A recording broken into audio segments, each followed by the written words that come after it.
Hello my dear friends, कैसे हैं आप सभी लोग। स्वागत है आप सभी लोगों का इंडिया के सबसे बड़े लार्जेस्ट लर्निंग प्लेटफॉर्म पर जिसका नाम अनअकैडमी है। एंड दिस साइड डॉक्टर रजत खंडेलवाल। मैं आप सभी स्टूडेंट्स का अनअकैडमी के प्लेटफॉर्म पर बहुत बहुत स्वागत करता हूं। कैसे हैं आप?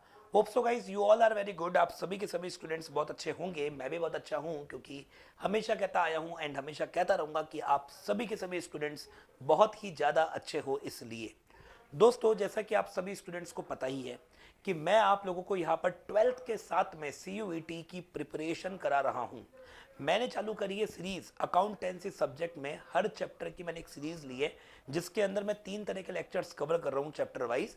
एक तो case study based question, hot question और assertion and reason based question.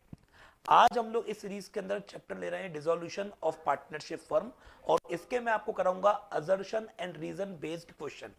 तो assertion and reason based questions को अगर आपको करना है और अगर आप लोग CUET क्रैक करना चाहते हो तो आप बिल्कुल सही चैनल पे बैठे हुए हैं। बस आप इस चैनल को सब्सक्राइब करें और इस क्लास को स्टार्ट करने से पहले थोड़ी सी जानकारी आपको मेरे बारे में बिल्कुल रहनी चाहिए। तो मैं आप सभी स्टूडेंट्स को मेरे बारे में कुछ बताना चाहूंगा। मेरा पूरा नाम डॉक्टर रजत खंडेलवाल है। मैंने किया है कंप्लीट MCOM, साथ में मैंने करी है PhD कॉमर्स के अंदर। 13+ मेरा टीचिंग एक्सपीरियंस है। मैं अब तक 1 लाख से भी ज्यादा स्टूडेंट्स को ऑनलाइन और ऑफलाइन मिलाकर पढ़ा चुका हूँ। ये नंबर हमारे ऐसे ही बढ़ते रहेंगे अगर आप लोगों का इसी तरह से मुझे सपोर्ट मिलता रहा तो। मैं अनअकैडमी प्लस पर क्लास 11th एंड 12th वाले बच्चों को तो पढ़ाता ही हूँ, साथ में CUET वाले स्टूडेंट्स को भी मैं अनअकैडमी पेड कोर्स में पढ़ाता हूँ। तो अगर आप लोग CUET UG कॉमर्स का सब्सक्रिप्शन अनअकैडमी से लेते हैं और आपको अकाउंट्स पढ़नी है तो वहां आपको अकाउंट्स पढ़ने का मौका मेरे से मिलेगा। मैं आप लोगों को एक छोटी सी बात और बताना चाहूंगा कि अगर आप लोगों ने अभी तक मेरा टेलीग्राम ग्रुप ज्वाइन नहीं किया है, आप मेरे टेलीग्राम ग्रुप के मेंबर नहीं बने हैं, तो आप सबसे पहला काम करें, टेलीग्राम ग्रुप के जरूर मेंबर बने। मेरा टेलीग्राम ग्रुप का जो नेम है वो है डॉक्टर रजत अकाउंटिंग क्लिनिक। सॉरी, मेरा जो टेलीग्राम ग्रुप का जो नेम है वो नेम है डॉक्टर रजत अकाउंटिंग क्लिनिक। आप इस नेम को सर्च करें।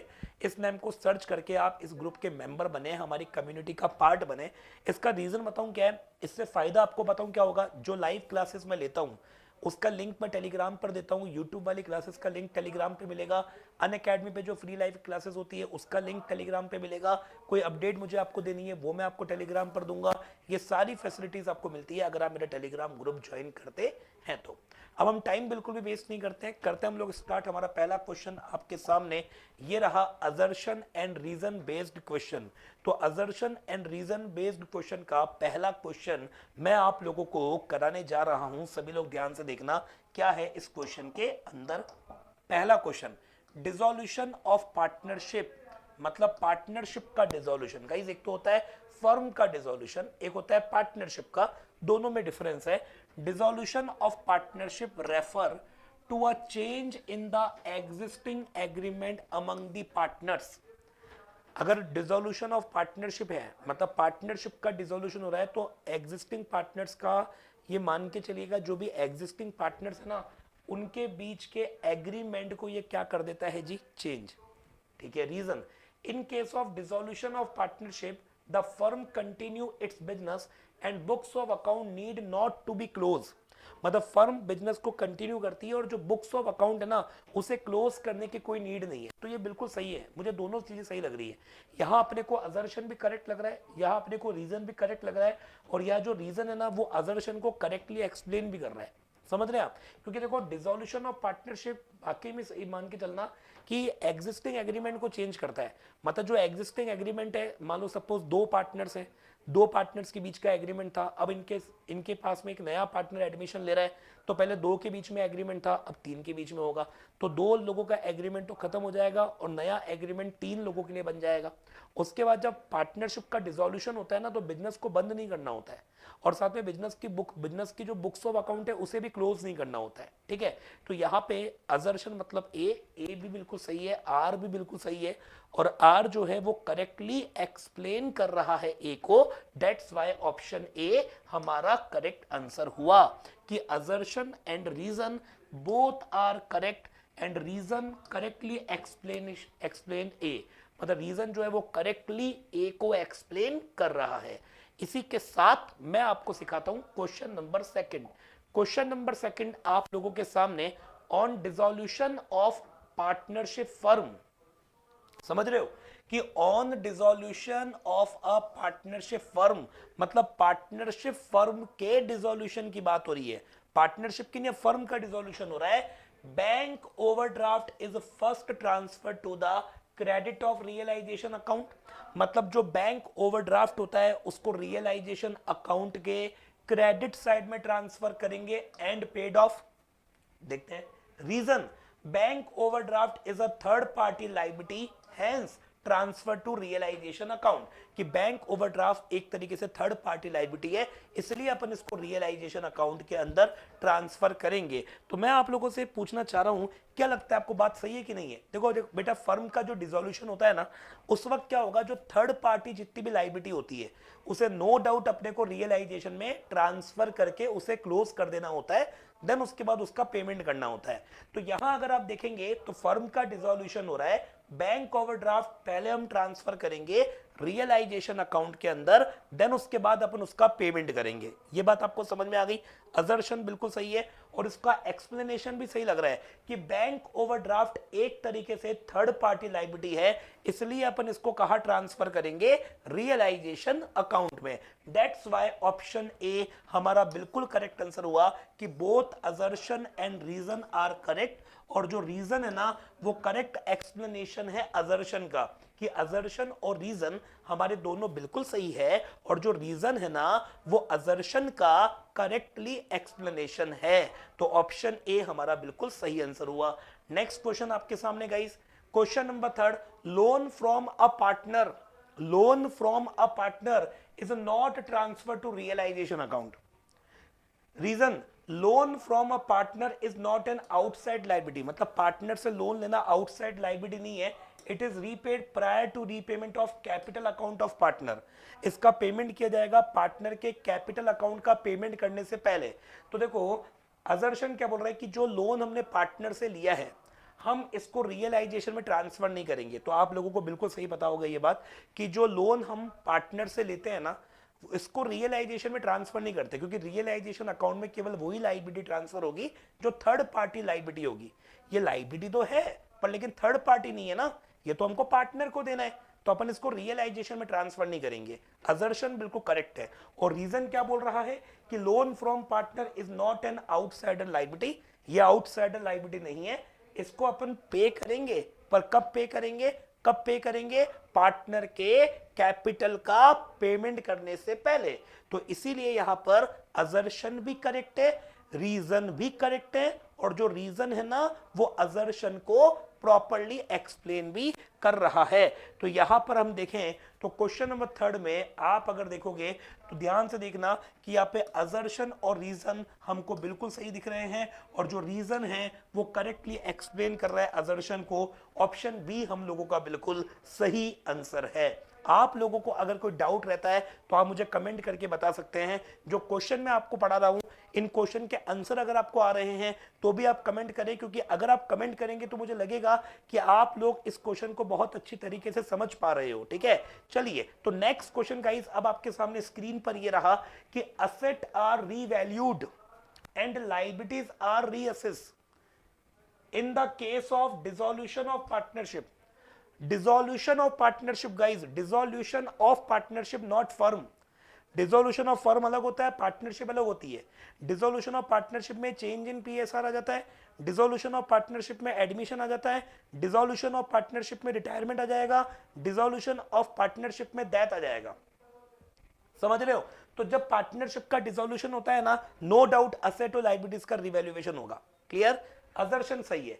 रीजन देखो, a revaluation account is prepare on dissolution of partnership and gain और loss on revaluation is distributed between the partners. बिल्कुल सही, बिल्कुल सही गाइस, बिल्कुल सही कि अगर पार्टनरशिप का डिसोल्यूशन होगा तो रिवैल्यूएशन अकाउंट बनेगा। वापस कर रहा हूं, पार्टनरशिप का डिसोल्यूशन हो रहा है, फर्म का डिसोल्यूशन नहीं हो रहा।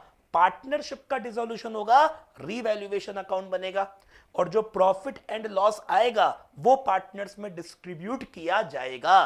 तो यहां पर अपने को असर्शन भी सही दिख रहा है, रीजन भी सही दिख रहा है, और जो रीजन है ना वो असर्शन का सही एक्सप्लेनेशन है। तो मुझे लगता है कि आपको ऑप्शन ए पे जाना चाहिए कि both assertion and reason are correct, और reason is the correct reason of A, मतलब रीजन एक तरीके से करेक्ट एक्सप्लेनेशन है असर्शन का। क्वेश्चन नंबर 4 में ऑप्शन ए हमारा बिल्कुल सही उत्तर है। नेक्स्ट क्वेश्चन आप लोगों के सामने स्क्रीन पर ये रहा कि ऑन डिसोल्यूशन, जब फर्म का डिसोल्यूशन हो रहा है, if a partner is appointed to realise the asset, अगर किसी पार्टनर को अपॉइंट किया गया है असेट्स को रियलाइज करने के लिए, he get a commission on realisation of asset, उसको असेट्स का रियलाइजेशन करने के बदले में कमीशन मिलेगा। He will liable to bear the realisation expense also, मतलब ये रियलाइजेशन एक्सपेंसेस को बियर करने के लिए भी लाइबल है। तो यार ये बात थोड़ी कम सेट हो रही है। हाँ, असेट्स को बेचने के लिए या डिसोल्यूशन प्रोसेस करने के लिए किसी पार्टनर को अपॉइंट किया जा सकता है, वो पार्टनर अपनी सर्विस के बदले में कमीशन भी ले सकता है, पर इसका मतलब ये नहीं है कि वो रियलाइजेशन एक्सपेंसेस को भी बियर करने के लिए लायबल होगा, ऐसा नहीं है, ये तो कंपलसरी नहीं है। Reason, in absence of specific agreement, अगर कोई स्पेसिफिक एग्रीमेंट नहीं है तो partner doing the dissolution work, partner dissolution work कर सकता है एंड गेटिंग अ कमीशन, और कमीशन भी ले सकता है, is not liable to bear the realisation expense, पर लेकिन वो रियलाइजेशन एक्सपेंसेस को बियर करने के लिए बिल्कुल लाइबल नहीं होगा।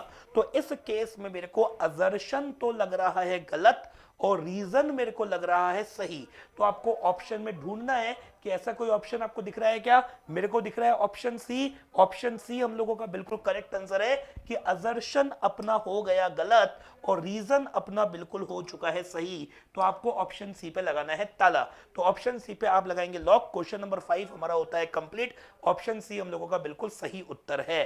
नेक्स्ट क्वेश्चन आप लोगों के सामने स्क्रीन पर ये रहा, क्वेश्चन नंबर 6 सभी लोग देखेंगे कि डिसोल्यूशन ऑफ पार्टनरशिप फर्म, क्या बोल रहा है कि dissolution of partnership firm refer to the dissolution of the partnership among all the partners of the firm. सुनो, अगर पार्टनरशिप फर्म का डिसोल्यूशन होता है तो इसका मतलब ये मान के चलना कि जो पार्टनर्स ना, पार्टनर्स उनका मतलब refer to the dissolution of the partnership among all the partners of the firm. बिल्कुल सही बात है। मतलब ये मान के चलो फर्म का डिसोल्यूशन हो रहा है तो पार्टनरशिप का तो डिसोल्यूशन हो गई होगा। अगर फर्म का डिसोल्यूशन हो रहा है तो ये मान के चलो आप कि पार्टनरशिप का भी डिसोल्यूशन हो गया। पर लेकिन पार्टनरशिप का डिसोल्यूशन होता है इसका मतलब ये नहीं है कि फर्म का भी हो जाए। समझ रहे हैं आप? चलिए, dissolution of partnership firm result into close of the business. अगर फर्म का डिसोल्यूशन होता है तो बिजनेस बंद हो जाएगा। इसी कारण से डिसोल्यूशन ऑफ पार्टनरशिप ऑल्सो, इसी कारण से पार्टनरशिप का भी क्या हो जाएगा? डिसोल्यूशन हो जाएगा। अगर पार्टनरशिप का डिसोल्यूशन होता है ना तो फर्म का बिजनेस क्लोज नहीं होता, पर अगर फर्म का डिसोल्यूशन होता है तो पार्टनरशिप तो अपना बिजनेस भी क्लोज हो जाता है। और अगर बिजनेस क्लोज हो गया तो पार्टनरशिप तो बाय डिफॉल्ट क्लोज होनी है। बोलो, आपको ये समझ में आ गया? तो इस केस के अंदर असर्शन बिल्कुल करेक्ट है, रीजन बिल्कुल करेक्ट है, और यहां पे जो असर्शन है वो, यहां पर जो रीजन है वो असर्शन को बिल्कुल सही एक्सप्लेन कर रहा है। तो बताइए बच्चों क्या होगा इसका सही answer? Both assertion and reason are true और reason is the correct explanation of assertion. Option B पे आपको लगाना है ताला। ऑप्शन बी हम लोगों का बिल्कुल करेक्ट आंसर है। क्वेश्चन नंबर 6 में ऑप्शन बी आएगा। ठीक है बच्चों, चलिए नेक्स्ट क्वेश्चन अब मैं आपके सामने लेकर आ रहा हूं। क्वेश्चन नंबर 7 सभी लोग ध्यान से देखेंगे। ऑन डिसोल्यूशन, जब डिसोल्यूशन हो रहा है, लोन बाय फर्म, मतलब फर्म ने लोन दिया, वो भी किसको? पार्टनर को। ठीक है, is not transfer to partners capital account but is recovered from him. इसको हम पार्टनर कैपिटल अकाउंट में ट्रांसफर नहीं करेंगे पर लेकिन उससे रिकवर जरूर करेंगे। Reason, such a loan is an asset of the firm. हाँ, ये लोन फर्म की तो असेट है and hence this amount is recovered from the partner. इसी कारण से ये अमाउंट अपने को पार्टनर से रिकवर करना है, so that it is utilise to make payment of third party liability of the firm, ताकि इस पैसे को यूज में लिया जा सके और थर्ड पार्टी लायबिलिटीज है उसको पेमेंट किया जा सके। तो रीजन तो बिल्कुल सही लग रहा है यार, रीजन यहां पे मुझे बिल्कुल करेक्ट लग रहा है। पर लेकिन मुझे बताओ असर्शन आपको सही लग रहा है क्या क्वेश्चन नंबर 7 में कि on dissolution loan by firm to partner is not transfer to partners capital but is recovered from him? बिल्कुल सही है। अगर मान लो फर्म ने पार्टनर से क्या ले लिया है, मतलब फर्म ने पार्टनर को क्या दिया है? लोन दिया है ना। अगर फर्म पार्टनर को लोन देती है तो ये पैसा उससे रिकवर करती है, कैपिटल में ट्रांसफर नहीं करती है। ये पैसा उससे रिकवर पहले करेगी, क्योंकि पैसा रिकवर करने का रीजन क्या है, ताकि उस पैसे को यूटिलाइज किया जा सके और थर्ड पार्टी की जो लाइबिलिटी है उनको पे किया जा सके। इसी कारण से ये पैसा रिकवर करना बहुत जरूरी है। आपको ऑप्शन ए पे टिक लगाना है, both assertion and reason are correct, और जो रीजन है वो हमारे असर्शन का बिल्कुल करेक्ट एक्सप्लेनेशन है। क्वेश्चन नंबर 7 में ऑप्शन ए हमारा बिल्कुल सही आंसर है। नेक्स्ट क्वेश्चन आपके सामने स्क्रीन पर, क्वेश्चन नंबर 8, सभी लोग ध्यान से देखेंगे आप। क्वेश्चन नंबर 8 क्या है, partners private property can be use in paying off the firm डेप्ट। मतलब पार्टनर्स की प्राइवेट प्रॉपर्टी को हम यूज में ले सकते हैं फर्म की डेब्ट्स का पेमेंट करने के लिए, बिल्कुल सही। Reason, in case of partnership firm partners liability is unlimited. Partnership firm में पार्टनर्स की जो लायबिलिटी होती है ना गाइस, वो एक तरीके से मान के चलिएगा अनलिमिटेड होती है, बिल्कुल सही है। तो यहां पर मुझे एक बात बताओ, क्या लगता है आपको, असर्शन रीजन सही और रीजन बताओ करेक्ट एक्सप्लेनेशन नहीं है, या असर्शन और रीजन सही है और रीजन हमारा करेक्ट एक्सप्लेनेशन है, या फिर असर्शन और रीजन दोनों गलत है, या ओनली असर्शन सही है? आपको क्वेश्चन समझ में आया कि पार्टनर्स की private property can be use in paying of firm डेब्ट। भाई पार्टनर की प्राइवेट प्रॉपर्टी को यूज में ले सकते हैं फर्म की डेब्ट का पेमेंट करने के लिए। ऐसा कब होता है, जब फर्म के पास में सफिशिएंट पैसा ना हो और फर्म अपनी लायबिलिटी को पे करने के लिए बिल्कुल भी कैपेबल ना हो, तो उस केस में पार्टनर की प्राइवेट असेट्स को लिया जा सकता है। पर उसके पीछे का रीजन बताऊं क्या है, इसी कारण से पार्टनर्स की प्राइवेट असेट को लिया जा सकता है, क्योंकि पार्टनर्स की जो फर्म के प्रति लायबिलिटी होती है ना, वो अनलिमिटेड होती है। तो यहां पर इस क्वेश्चन के अंदर मुझे असर्शन भी बिल्कुल सही दिख रहा है, मेरे को रीजन भी बिल्कुल सही दिख रहा है, और यहां पे असर्शन रीजन का, यहां पे असर्शन रीजन सही है और रीजन यहां पे असर्शन को सही एक्सप्लेन भी कर रहा है। तो दैट्स व्हाई ऑप्शन ए हम लोगों का बिल्कुल करेक्ट आंसर होगा। ऑप्शन ए पे लगा दीजिए ताला। अगला क्वेश्चन आपके सामने स्क्रीन पर, loan from the wife of a partner, loan from the wife of a partner is treat just like loan from the partner himself. अगर पार्टनर की वाइफ ने फर्म को लोन दिया, क्या उसको वैसे ही ट्रीट करोगे जैसे पार्टनर ने फर्म को लोन दिया है? सोचो आप, अगर पार्टनर की वाइफ फर्म को लोन देती है, क्या आप इसको ऐसे ही ट्रीट करोगे कि पार्टनर ने फर्म को लोन दिया है? ऐसा तो नहीं होगा ना। चलिए, reason, it is not transfer to realisation account. बिल्कुल, इसको आप रियलाइजेशन अकाउंट में ट्रांसफर नहीं करोगे, सही है बात? गलत है। मुझे यहाँ पे असर्शन भी गलत लग रहा है, मेरे को यहाँ पे रीजन भी गलत लग रहा है, क्योंकि पार्टनर की वाइफ जो फर्म को लोन देती है ना, तो पार्टनर की वाइफ तो एक्सटर्नल है, तो ये तो हमारी एक्सटर्नल लायबिलिटी हुई, और एक्सटर्नल लायबिलिटी को तो रियलाइजेशन में ट्रांसफर करना पड़ेगा। पर अभी आपको जो यहाँ पे असर्शन और रीजन गिवन है, ये दोनों के दोनों अपने बिल्कुल इनकरेक्ट है। दैट्स व्हाई ऑप्शन सी हमारा बिल्कुल सही आंसर होगा कि असर्शन भी गलत और रीजन भी गलत, दोनों का कोई मतलब नहीं है, दोनों के दोनों यहां पर बिल्कुल रॉन्ग है। अगला क्वेश्चन आप लोगों के सामने स्क्रीन पर आ रहा है, नेक्स्ट क्वेश्चन नंबर 10, सभी लोग ध्यान से देखना क्या लिखा हुआ है। On dissolution of a firm, मतलब फर्म का हो रहा है dissolution, advertisement suspense account appearing on the asset side of balance sheet. मतलब advertisement suspense account balance sheet की असेट साइड में है, will not be transfer to realisation account. बिल्कुल सही है, क्योंकि एडवर्टीजमेंट एक्सपेंडिचर आपको बैलेंस शीट की असेट साइड में जो दे रखा है, क्या आप उसको रियलाइजेशन अकाउंट में ट्रांसफर करते हो? क्या नहीं करते, हम उसको पार्टनर्स में डिस्ट्रीब्यूट कर देते हैं। रीजन तो असर्शन तो बिल्कुल ओके है। चलिए, reason, advertisement suspense account is a fictitious asset. Advertisement suspense account एक तरीके से कौन सी असेट है? फिक्टिशियस असेट है, and hence will be transfer to the debit side of partners capital account. इसी कारण से हम उसको पार्टनर कैपिटल के डेबिट में ट्रांसफर कर देते हैं, क्योंकि ये एक तरीके से एक्सपेंस है जिन्हें पार्टनर्स को बियर करना है। तो जब इस एक्सपेंस को क्लोज करेंगे तो पार्टनर्स की कैपिटल को अपन कम कर देंगे, और जब पार्टनर्स की कैपिटल कम होती है तो कैपिटल अकाउंट अपने को डेबिट करना होता है। तो यहां पर अपने को असर्शन भी सही लग रहा है, यहां पर अपने को रीजन भी सही लग रहा है, और जो रीजन है वो असर्शन का बिल्कुल सही एक्सप्लेनेशन है। तो दैट्स व्हाई ऑप्शन ए बिल्कुल correct answer, both assertion and reason correct, और रीजन जो है वो हमारे असर्शन का बिल्कुल करेक्ट एक्सप्लेनेशन है। चलिए बच्चों, तो आज के लिए इतना ही। अब मैं आप सभी स्टूडेंट्स को एक इन्फॉर्मेशन और देना चाहूंगा। अगर आपको इन क्वेश्चंस का लेवल बहुत अच्छा लग रहा है, आपको लग रहा है कि यार क्वेश्चन बहुत जोरदार है, बहुत ही ज्यादा यूजफुल है, तो आप लोग इन सेशंस को आगे से आगे अपने दोस्तों को फैलाएं, लाइक करें, कमेंट करें, और उसके बाद अगर आपको डिटेल में अनअकैडमी CUET बैच ज्वाइन करना है, विजय बैच अगर आपको ज्वाइन करना है, यूजी कॉमर्स के जो डोमेन स्पेसिफिक सब्जेक्ट है अकाउंट्स, बिजनेस और इकोनॉमिक्स, उन्हें अगर आप अच्छे से प्रिपेयर करना चाहते हैं, तो मैं आप सभी स्टूडेंट्स को कहना चाहूंगा कि आप अनअकैडमी CUET का यूजी वाला जो सब्सक्रिप्शन है वो लीजिए। मेरा कोड लगाना मत भूलिएगा, जो कि कैपिटल लेटर में रजिस्टर लाइव है। अगर आप इस कोड का इस्तेमाल करेंगे तो आपको 10% ऑफ मिलने वाला है। तो अब मैं आप लोगों से लेना चाहूंगा इजाजत। Thank you so much guys for watching this class, बहुत बहुत धन्यवाद। मिलते हैं हम वापस से फुल जोश और एनर्जी के साथ हमारी नेक्स्ट लाइव क्लास के अंदर। लास्ट में जाते जाते दो पंक्तियां आपको बोल के सुनाना चाहूंगा कि किसी के काम करने का एक्शन ही उसके अंदर का मोटिवेशन लाता है। किसी के काम करने का एक्शन ही उसके अंदर का मोटिवेशन लाता है गाइस। तो बस आप काम करते चले जाइए। लेता हूं मैं इजाजत। जय हिंद, जय भारत, वंदे मातरम। Let's crack it, bye bye, see you.